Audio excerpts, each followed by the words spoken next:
Listen, my friends, I think I gave you all a proper heads up 2 weeks ago that I was going to be a bit of a nunnik about this subject, so don't say that you weren't warned before I continue.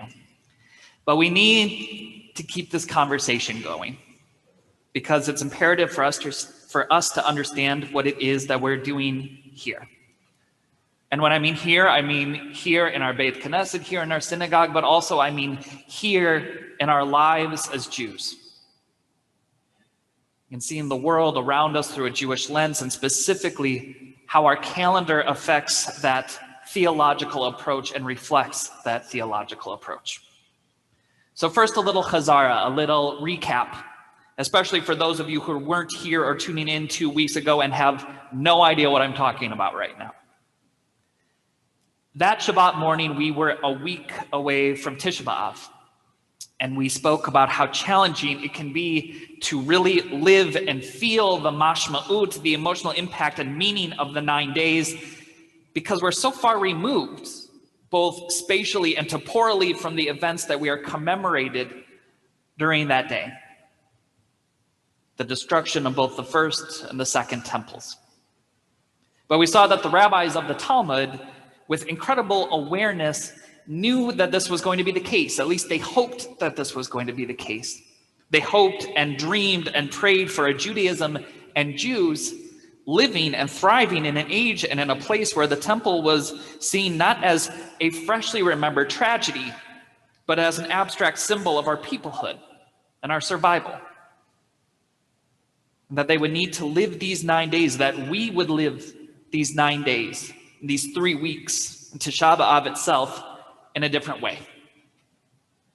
And so they made it a rabbinic mandate to decrease our joy or increase our sadness during those days, to afflict ourselves in a way that would make our own sadnesses and our own struggles present and intentionally cumbersome, so that we could get a ta'am, just a taste, just a little bit of the experience of what our ancestors felt and their despair and in their mourning. Because this was our nafkamina, this was the takeaway, the answer to that kusha, that challenge, that struggle that we were working with, that was in front of us, in order for us to truly inherit this tradition of ours. In order for us to inherit our tradition, we can't just reflect on what was and study it. We have to understand it. We have to apply it. And we have to live it. We have to make that Torah relevant to us. So here we are trying to do that. The first Shabbat after Tisha B'Av, we went through the journey of the 3 weeks and of the 9 days. We took off our leather shoes and we sat on the floor as we read from the book of Eicha. And if we applied the mindset correctly, that mindful practice of applying Torah to our individual and communal lives, then we didn't sit on the floor for the sake of sitting on the floor. We didn't take off our shoes for the sake of taking off our shoes. We did it because we ourselves were mourning. We were lamenting. We were feeling it. Feeling hurt and loss and pain and grief. Feeling all of that sadness, which more likely than not was completely unrelated to the actual Horban, the actual destruction of the Beit HaMikdash, the Holy Temple. But now we have to ask a really important question. It's imperative that we do so. And that question is, why? Why did we put ourselves through this? Because the answer can't be that we are asked to suffer simply for the sake of suffering. That's not a tradition that we should sign on to. At least it's not a tradition that I would sign on to. But I think that if we take this principle seriously, that our rabbis want us to live the calendar in a way that is relevant and meaningful to us, not solely as people, but as Jews, then there should be a Jewish reason, a theological reason for our fasting, for our canvas footwear, and for our mourning. And sure enough, there is. One of the themes that presents itself over and over, repeatedly throughout our Torah, is tshuva through moments of humility. Return, atonement, returning to God, returning to the path of goodness by calling out to God from the depths, from those moments when our hearts are broken.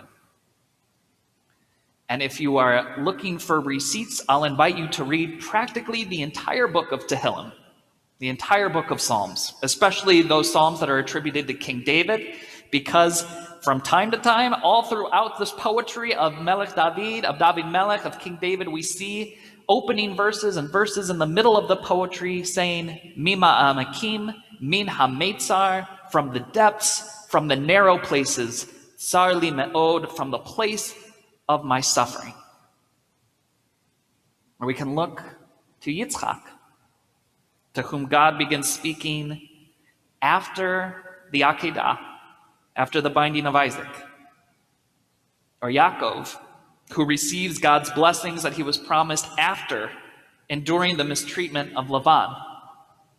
Or to any number of our matriarchs who call out to God in their times of sorrow when they are unable to have children. Our Torah is filled with examples of closeness to the divine after moments of loss, of sadness, of despair, of heartbreak. Which is fitting, because not only do those moments in the text bring together the subject and God, but also the subject and those around him or her. It leads to empathy, to compassion, to bringing holiness and goodness and respect to the world. It brings healing to the world. It fixes the world. It helps make the world better.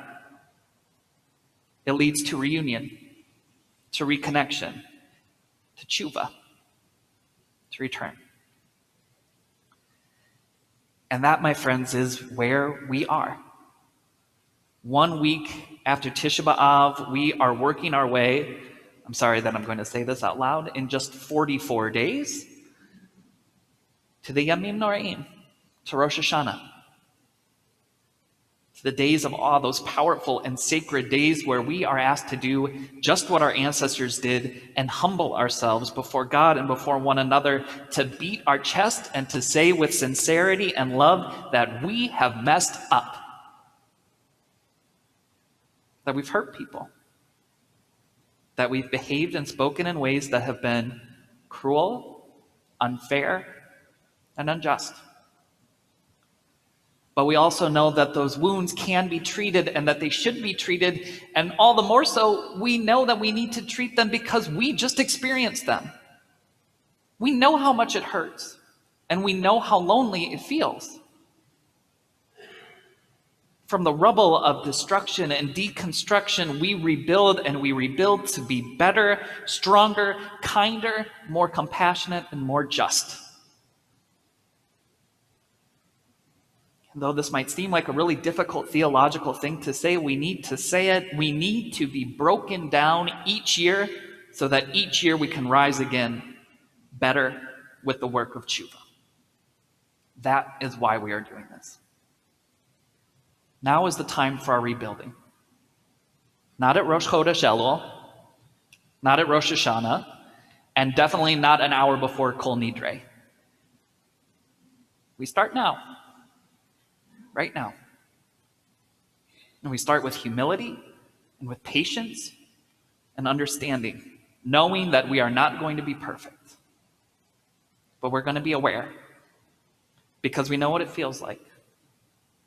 We know what loneliness is, and we know that we can't allow this family of ours to hurt needlessly. So this Shabbat, we crawl out from the depths, and we call out from the depths. Nachamu, Nachamu, Ami. Be comforted, be comfortable, my people. And as we rest during these 25 hours of Shabbat, we ready our hearts for the work ahead. Because in 44 days, let me say that again, in 44 days, we stand together at the gates of prayer. And I have no doubt that those gates are going to open for us. Because here in this family, we live the Jewish story. We support one another. We take care of one another. And when it's time for tshuva, we heal, we rebuild, and we grow together. With the menachem, with the comfort and understanding and strength of this month of Menachem Av, leading to Elul, into the days we are told when the king comes out into the field to meet us where we are,